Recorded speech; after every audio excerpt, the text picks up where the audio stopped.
दोस्तों फिजिक्स का board exam हो चुका है और जो मैंने देखा उससे लिटरली मैं शॉक हो गया। सीबीएसई सैम्पल पेपर सिर्फ एक प्रैक्टिस सेट नहीं है, ये एक्चुअल एग्जाम का ट्रेलर है। मतलब क्या सीबीएसई खुद हिंट दे रहा है क्या केमिस्ट्री, मैथ्स और बायोलॉजी के लिए भी सैम्पल पेपर फॉलो करना सबसे इम्पोर्टेंट है? देखो मैं बताता हूँ, आज की इस वीडियो में पूरा डिटेल में समझ आ जाएगा। मैंने फिजिक्स का 2025 का सैम्पल पेपर, एक्चुअल फिजिक्स के जो एग्ज़ाम हुए उसके सारे सेट्स और पिछले साल के फिजिक्स पेपर कंपेयर किया, और जो रिजल्ट्स आया वो आपके नेक्स्ट एग्ज़ाम के लिए गेम चेंजर हो सकता है। ठीक है, तो स्टेप वन मैंने क्या किया?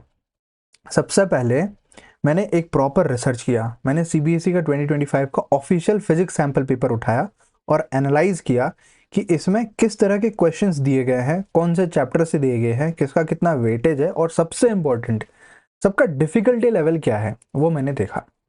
स्टेप टू में मैंने एक्चुअल 2025 का फिजिक्स पेपर जो हुआ था वो उठाया, मैंने जो हो चुका है ऑलरेडी देखा और दोनों को कंपेयर किया, डिफिकल्टी लेवल, क्वेश्चन टाइप और टॉपिक्स का डिस्ट्रीब्यूशन। स्टेप थ्री में मैंने क्या किया, 2024 के फिजिक्स पेपर जो बोर्ड लास्ट ईयर हुए थे उससे भी मैंने क्वेश्चन पेपर लिया और इसके साथ कंपेयर किया। तो मुझे क्या पता चला, जो रिजल्ट्स आए वो बहुत शॉकिंग है। सबसे पहला रिजल्ट जो मुझे मिला, सीबीएसई के सैंपल पेपर और एक्चुअल बोर्ड एग्जाम का डिफिकल्टी लेवल ऑलमोस्ट सेम था। ये चीज़ मैंने मैनुअली भी किया और एआई से भी कंपेयर करवाया।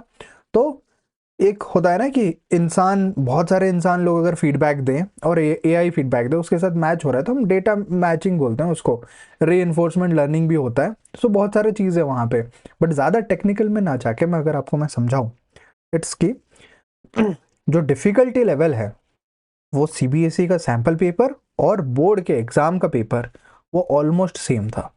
ठीक है, तो सेकंड रिजल्ट जो मुझे मिला, फिजिक्स के न्यूमेरिकल्स और कॉन्सेप्चुअल क्वेश्चंस का पैटर्न सैंपल पेपर से मिलता जुलता है। आप सैंपल पेपर में देखोगे उतना ज़्यादा डेरिवेशन नहीं है, एप्लीकेशन बेस्ड क्वेश्चन ज़्यादा थे। फिजिक्स में भी वही थे, अभी जो मेन बोर्ड एग्जाम में भी वही थे। एग्जैक्ट सेम क्वेश्चंस नहीं आए, पर जो थिंकिंग अप्रोच चाहिए थी वो सैंपल पेपर में ऑलरेडी दिया गया था। अगर कोई सैंपल पेपर अच्छे से करता है, जनरली इग्नोर करते हैं ये बोल के कि ये डिफिकल्ट होता है मेन बोर्ड एग्जाम से और एवरेज पैटर्न से, बट अभी पिछले एक साल दो साल का आप देखोगे यही सेम पैटर्न फिजिक्स के लिए रिपीट हो रहा है। हम डिफिकल्ट डिफिकल्ट बोलते हैं, बट एनसीईआरटी पढ़ के बस एज इट इज कुछ नहीं होने वाला है। बट सेम पैटर्न में अगर कोई सैंपल पेपर का ही डिफिकल्टी लेवल प्रैक्टिस कर ले और क्वेश्चंस बनाए, टीचर्स भी खुद बनाए, मैंने लास्ट वीडियो में बताया था कि क्या स्कूल लेवल में भी वैसा रिजल्ट मिलता है? नहीं, ऐसा नहीं मिलता है, क्योंकि टीचर्स लोग नहीं पढ़ाते हैं, वो आपको बताते हैं कि ये डेरिवेशन करो, वो करो, न्यूमेरिकल्स खुद कर लो। तो मेरा प्रीवियस वीडियो है, आप जाके देख लेना फिजिक्स पेपर का, वहाँ पे मैंने बताया था, सबका कट गया। वहाँ पे मैंने यही बताया कि टीचर लोग नहीं कराते, वहाँ पे स्टूडेंट्स खुद अपना रियल एक्सपीरियंस शेयर करें। टीचर्स बोलते हैं कि न्यूमेरिकल्स खुद कर लो, ये टॉपिक पढ़ा लिया, आप केस बेस्ड तो नहीं पढ़ाते। सो ये सब चीज़ बहुत अफेक्ट होता है स्टूडेंट्स के लिए। तो सेकंड रिजल्ट ये है कि थिंकिंग अप्रोच जो चाहिए थी वो सैंपल पेपर में ऑलरेडी दिया गया था। थर्ड रिजल्ट, जितने भी सेट्स थे, जितने भी सेट्स थे, सभी सेट्स में उनका लेवल बैलेंस था। हाँ, हो सकता है कि सेट वन सेट थ्री थोड़ा ज़्यादा डिफिकल्ट हो, सेट टू थोड़ा कम हो, बट ओवरऑल आप पेपर देखो तो सेम डिफिकल्टी लेवल के थे। और सैंपल पेपर सॉल्व करने वाले स्टूडेंट्स कोई भी अनएक्सपेक्टेड डिफिकल्टी नहीं आई। जो सैंपल पेपर अच्छे से सॉल्व किए थे और सैंपल पेपर के तरह और 10 सेट सॉल्व कर लिए थे, उनको कोई डिफिकल्टी नहीं आई। तो इससे क्या पता चलता है, अगर आपने फिजिक्स के सीबीएसई सैंपल पेपर को सीरियसली सॉल्व किया होता तो आपको एग्जाम में कॉन्फिडेंस मिलता और कोई शॉक क्वेश्चंस नहीं मिलते। तो हम क्या करते हैं, सैंपल पेपर को सीरियसली नहीं लेते, तो ये गलती है। ओके, अब अगला बड़ा क्वेश्चन ये है, क्या ये सेम पैटर्न केमिस्ट्री, मैथ्स और बायोलॉजी के लिए भी फॉलो होगा? आंसर क्या रहेगा इसका? मेरे तरफ से यह है कि 99% चांसेस है कि हाँ, क्योंकि सीबीएसई ने पहले ही एक सर्कुलर रिलीज किया था, इस बार 50% कॉम्पिटेंसी बेस्ड क्वेश्चंस पूछे जाएंगे। कॉम्पिटेंसी बेस्ड क्वेश्चंस मतलब क्या होता है? इट्स एप्लीकेशन बेस्ड क्वेश्चंस, ज़्यादा से ज़्यादा एप्लीकेशन बेस्ड क्वेश्चंस हो। ये केस स्टडी में आता है, असर्शन रीजन में आता है, और ऐसे ही क्वेश्चंस के एप्लीकेशन में आता है। फिजिक्स, आप मैथ्स के सैंपल पेपर में जाना, वहां पे आपको मैट्रिक्स का एक क्वेश्चन दिखेगा, बिल्कुल स्ट्रेट फॉरवर्ड क्वेश्चन नहीं है। वहाँ पे एक पाथ बताया जा रहा है, वहाँ पे आप वैल्यू पुट करोगे कोऑर्डिनेट्स का, फिर मैट्रिक्स आएगा, फिर उसका आप इन्वर्स निकालोगे। कितना एक्स्ट्रा एडवांस स्टेप्स वहाँ पे इंक्लूड किए गए हैं। सेम उसी तरीके से मैं बोल रहा हूँ, आप सैम्पल पेपर को ध्यान से करना।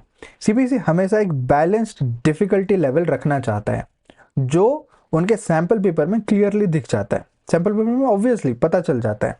इसका मतलब यह है कि अगर आप अगले एग्जाम्स के लिए सैम्पल पेपर को लास्ट मोमेंट में इग्नोर कर रहे हो तो आप बड़ा रिस्क ले रहे हो। ओके, सो इंपॉर्टेंट ये है कि सीबीएसई सैम्पल पेपर सिर्फ एक प्रैक्टिस पेपर नहीं है, ये एक रोड मैप है कि जो सीबीएसई आपको खुद दे रहा है। Correct. Now let's talk about कि अभी क्या करना चाहिए, परफेक्ट स्ट्रैटेजी क्या होना चाहिए केमिस्ट्री, मैथ्स, बायोलॉजी, आने वाले सब्जेक्ट्स के लिए। तो स्ट्रैटेजी ये होगा कि आप जो भी बचे हुए एग्जाम्स हैं उनके लिए ये 3 स्टेप स्ट्रैटेजी फॉलो करो। पहला step, CBSE sample paper equal to first priority. आप जो भी कुछ कर रहे हो, रिवीजन कर लियो, अच्छी बात है, बट सीबीएसई सैम्पल पेपर को करना सबसे पहले। सीबीएसई का official sample paper print out निकालो और एग्जाम कंडीशंस में सॉल्व करो। ये स्टूडेंट्स इग्नोर करते हैं, वो एग्जाम कंडीशंस में सॉल्व नहीं करते, वो घर पे बैठते हैं और गाना बजा के फिर लिखना शुरू करते हैं, but that's not the ideal way. आपको एग्जाम कंडीशंस में सॉल्व करना है। इट मीन्स आपको जो सॉल्व कर रहे हो पूरा यूनिफॉर्म पहनो, या जो भी आप एग्जाम के लिए पहन के जाओगे। प्राइवेट स्टूडेंट तो वैसे यूनिफॉर्म नहीं है, घर के कपड़े आप पहन के जाओगे, वैसे पहनो, डोर वोर लॉक करो, घड़ी रखो और प्रिंटेड क्वेश्चन पेपर रख के उसको सॉल्व करो। Step 2, past year papers analyse करो। तो फिजिक्स में पैटर्न मैच हो चुका है, इसका मतलब पास्ट ईयर पेपर्स भी इंपॉर्टेंट होंगे, है ना, सेम डिफिकल्टी लेवल के लिए। सो मैथ्स और केमिस्ट्री, बायोलॉजी जो भी है, टॉपिक्स रिपीट हो सकते हैं, तो आप पास्ट ईयर पेपर्स को एनालाइज करो और उसको भी सॉल्व करो वही एग्जाम कंडीशंस में। स्टेप 3, मार्किंग स्कीम समझो। आपको पता होगा कि सीबीएसई में स्टेप मार्किंग होती है। अगर आप मार्किंग स्कीम देखोगे वहां पे लिखा होता है कि अगर कोई फॉर्मूला सही लिखा है तो उसको आधा मार्क्स मिलना चाहिए, कैलकुलेशन किया है 1 मार्क्स मिलना चाहिए, फाइनल आंसर लिखा है आधा मार्क्स मिलना चाहिए, 2 मार्क्स का क्वेश्चन ऐसे डिवाइड हो गया। तो सैंपल पेपर का मार्किंग स्कीम देखना मत भूलना, क्योंकि वही आपको बताएगा कि सीबीएसई का एक्सपेक्टेशन क्या है। करेक्ट। अब बात करते हैं इंपॉर्टेंट मैसेज। इंपॉर्टेंट मैसेज ये है कि सैंपल पेपर अभी तक आपने इग्नोर किया है, गलती हो गई, बट आगे से ये गलती मत करना। अगर आपको लगता है कि सैंपल पेपर बस एक रैंडम प्रैक्टिस सेट है, तो अब आपको सच पता चल गया है। ये सीबीएसई की सबसे बड़ी हिंट है जो वो हर साल सीक्रेटली देता है। तो आपके लिए टू डू लिस्ट क्या रहेगा एग्जाम्स के लिए? सीबीएसई सैंपल पेपर को 100% सीरियस लेकर सॉल्व करो, पास्ट ईयर का ट्रेंड कंपेयर करो और मार्किंग स्कीम को समझो। That's it. ये अगर अच्छे से करते हो तो फिर डेफिनेटली आप पास हो जाओगे। कमेंट में जाके लिखो सैंपल पेपर ओपी, क्योंकि सैंपल पेपर जिसने इग्नोर किया वो बहुत बड़ा रिस्क लिया। सो रिस्क हमें नहीं लेना है, हमें पास होना है, हमें अच्छे से सिक्योर करना है मार्क्स। सो क्या करना पड़ेगा, हमें सैंपल पेपर को सॉल्व करना है, अच्छा मार्क्स लाना है। So that's all for this video. मेरे तरफ से यही इन्फॉर्मेशन था आप सभी के लिए। अगर आप लोगों को और कुछ बोलना है तो बता देना, कमेंट में सैंपल पेपर ओपी हो जाए। मिलते हैं फिर हम नेक्स्ट वीडियो में। Thank you so much.